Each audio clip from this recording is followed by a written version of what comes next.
তার সরকারের পতন হয়ে গিয়েছে, কিন্তু এখনো মুখ্যমন্ত্রীর পদ ত্যাগ করলেন না মমতা বন্দ্যোপাধ্যায়। নিজের কেন্দ্র ভবানীপুর থেকে হেরে গিয়েছেন, কিন্তু এখনো পদত্যাগ করলেন না মুখ্যমন্ত্রী হিসেবে। রীতি অনুযায়ী ফল ঘোষণার পরই পদত্যাগ করেন বিদায়ী বা পরাজিত মুখ্যমন্ত্রী। কিন্তু 24 ঘন্টা কাটতে চললেও এখনো পর্যন্ত পদত্যাগের উচ্চবাচ্য করলেন না মমতা।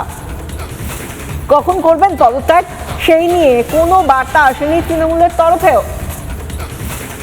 গতকাল আমরা দেখলাম কাউন্টিং শেষ হওয়ার আগে প্রায় 2 রাউন্ড আগেই তিনি বেরিয়ে যান চাকবাদ মেমোরিয়াল স্কুল থেকে, এবং এখনো পর্যন্ত কিন্তু ইস্তফা দিলেন না মমতা মুখ্যমন্ত্রীর পদ থেকে। এই নিয়ে কি বলছেন কেন্দ্রীয় শিক্ষা প্রতিমন্ত্রী সুকান্ত মজুমদার, শুনুন।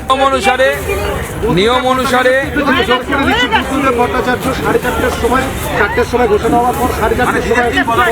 দেখুন, বুদ্ধদেব ভট্টাচার্যের সাথে মমতা বন্দ্যোপাধ্যায়কে তুলনা করবেন না। বুদ্ধদেব ভট্টাচার্য আর যাই হোক এরকম পাওয়ার মঙ্গলার ছিলেন। মমতা বন্দ্যোপাধ্যায় কেন করছেন না কি বিষয় তিনিই বলতে পারবেন। বাকি রাজ্যপাল আছেন, অন্যান্য সাংবিধানিক সংস্থা আছে ভারতবর্ষের গণতন্ত্রে, তারা দেখবে। দেখুন, এই বিষয়ে যারা বিশেষজ্ঞ আছেন বা আমার মতে রাজভবনই বিষয়টি বলবেন।